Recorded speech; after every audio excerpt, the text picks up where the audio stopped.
Après cette vidéo qui, par la qualité n'est pas super, je vous le concède, euh, les éléments qui ont été déposés énoncés par ce directeur sont totalement faux du début à la fin. Euh, L'ASE, depuis toutes ces années, m'a fait porter le chapeau de comportement déviant de mes enfants suite à des maltraitances que je qualifierais de criminelles sur mes enfants. Je vous résume vite fait la situation. 98, marié avec la mère de mes enfants, Madame Ferry, car aujourd'hui les noms doivent sortir, a eu des comportements, alors que je travaillais, que je qualifierais de maltraitance et de délaissement de mes enfants. Une première procédure de divorce a été lancée contre cette personne, mais étant donné son état psychologique, la procédure de divorce, j'ai préféré l'annuler et je possède les éléments. Voilà. En l'an 2000, la situation s'est de nouveau dégradée. Le comportement de Madame Ferry a repris dans ce sens-là. Malheureusement, en 98, quelques temps après avoir enlevé la procédure de divorce, j'ai eu un grave accident de circulation qui m'a réduit à un état de voilà, j'étais totalement esquinté sur le plan cervical, neurologique et ainsi de suite, colonne vertébrale, ainsi de suite. Aujourd'hui, je me suis reconstruit, pour la simple et bonne raison que je ne pouvais accepter une telle situation. Il faut penser qu'en en 2000, j'ai rencontré ma compagne. Je ne vous donne pas pour l'instant son nom, je préfère discuter avec elle avant, car c'est une personne qui n'a pas l'habitude de parler de sa vie, et j'ai un très grand respect pour cette personne, car ça devait être la femme de ma vie, et cette personne a souffert autant que ses enfants de cette situation, alors que nous-mêmes avions des problèmes, des soucis de famille comme toute personne. Il faut penser que pendant ces années-là, ma compagne avait un restaurant et une station de lavage dans deux commandes différentes et nous travaillions ensemble.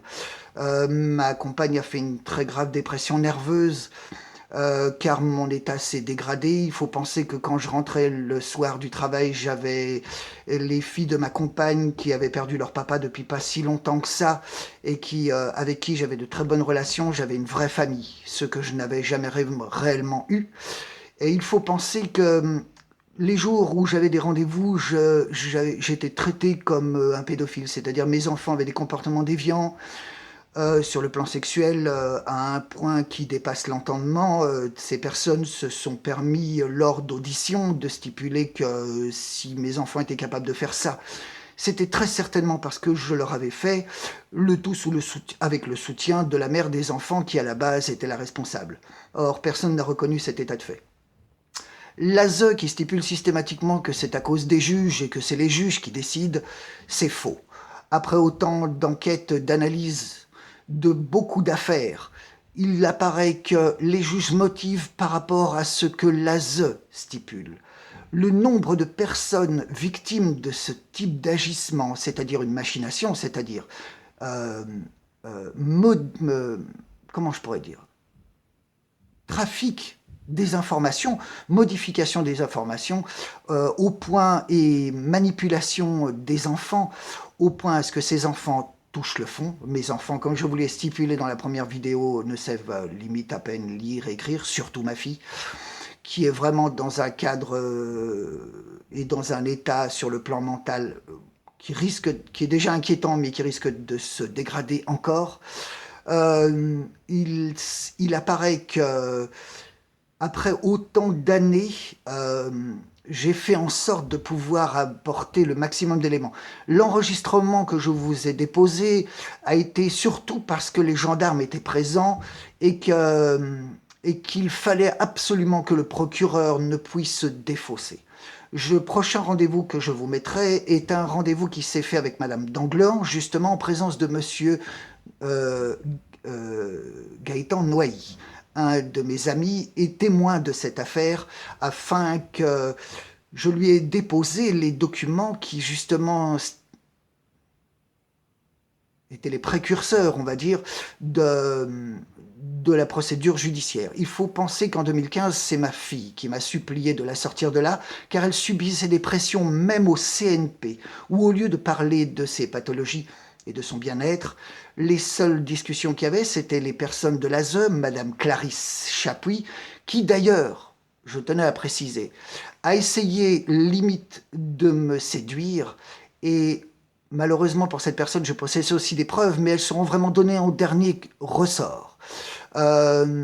Et cette personne s'est permis au mois de juin 2015 de m'appeler pour, comme d'habitude, essayer de remettre en cause mon comportement, mais aussi de me demander si j'étais venu boire un café à son domicile, ce genre de choses. Il faut penser que l'ancienne directrice de l'ASE est sous le coup de procédure de dénonciation calomnieuse, car cette personne, Madame Moirou-Pérez, s'était carrément permis d'envoyer des mails au juge stipulant que j'avais des comportements incestuels, car le suivi gynécologique n'était absolument pas suivi.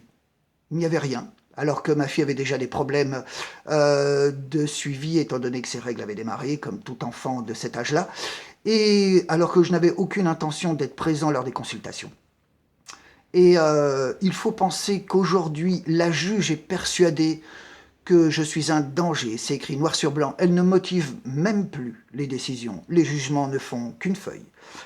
Tout ce qui a été décidé par cette juge émane de documents faux. Donc, il faut penser que même l'avocat que j'avais pris pour ma fille est sous le coup d'une procédure avec une plainte pour faux usage de faux. Les avocats que j'avais pris pour moi personnellement ont subi des pressions au point où ils n'ont pas bougé et les procédures contre eux sont lancées et vont aller crescendo, on va dire, afin que tout le monde ne puisse se cacher. Comme il a été entendu dans la vidéo,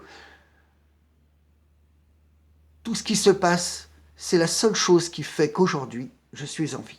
Je ne vis que pour ça. Et j'ai fait en sorte que s'il venait à m'arriver quoi que ce soit, un accident, quelqu'un qui essaye de me faire taire, il faut penser que j'ai déjà subi des menaces de mort. Et celle-là, des vrais, avec un dépôt de plainte, bien entendu, on vous mettra tous les procès-verbaux, histoire que personne ne puisse se cacher.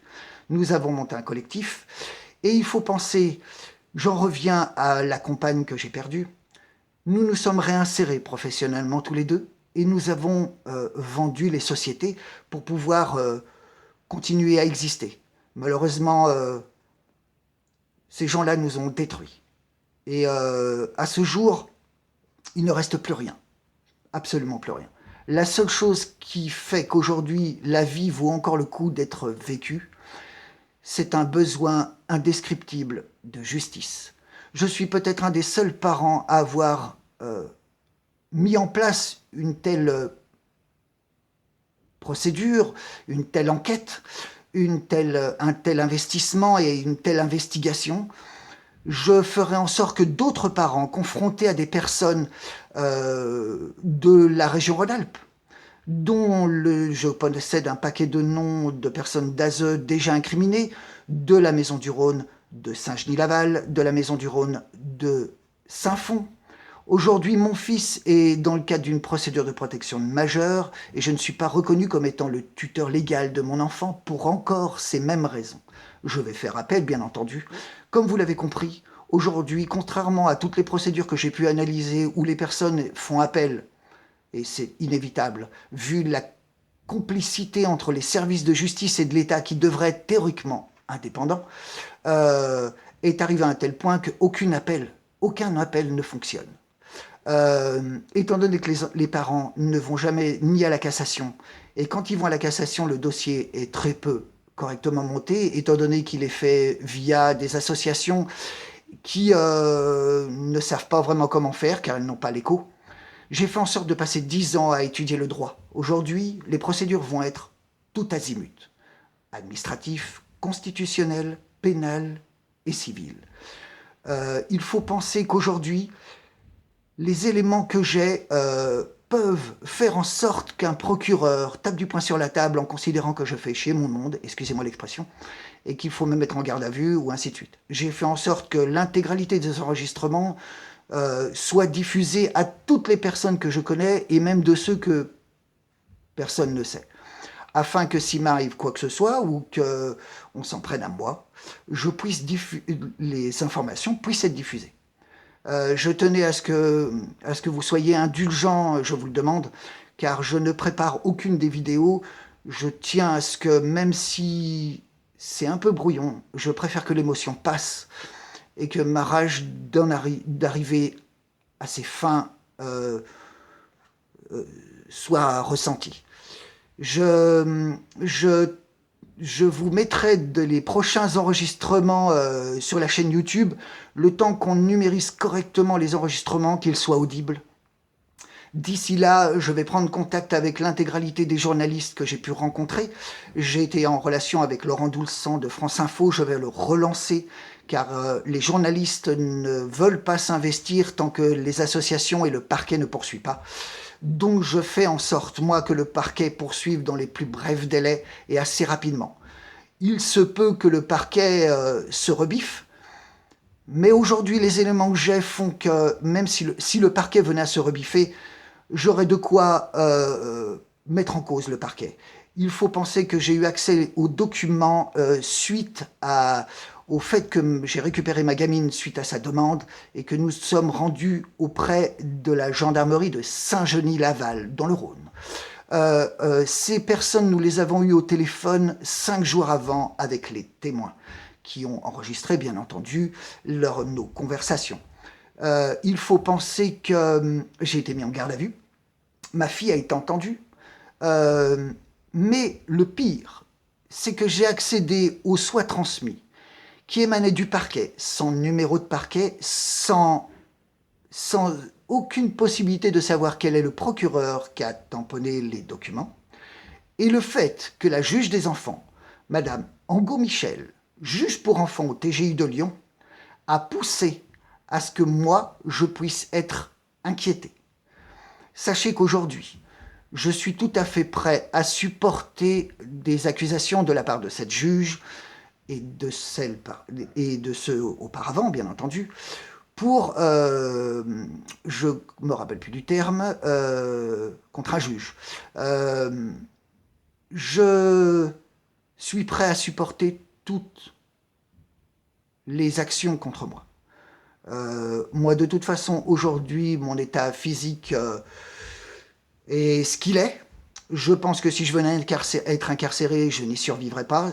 De toute façon, le but n'est pas de survivre à ce que j'engage, mais que la justice passe. Et que mes enfants puissent être indemnisés et reconnus victimes de tout ce qu'ils ont pu endurer pendant les 15 ans de leur enfance, que je ne peux même pas qualifier comme une enfance, au point où leur vie a été un tel enfer. Aujourd'hui, les éléments qu'on a sont probants. Il faut penser qu'on a une éducatrice d'un des centres qui sera témoin.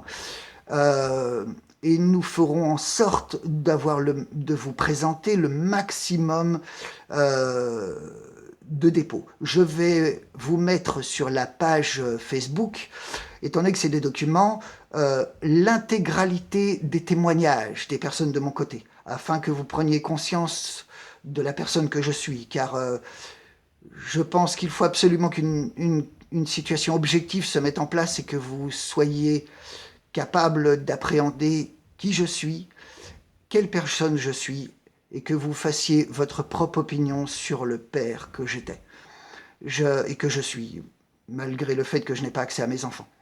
Je vous remercie bien. Et j'ai besoin de votre soutien. Merci.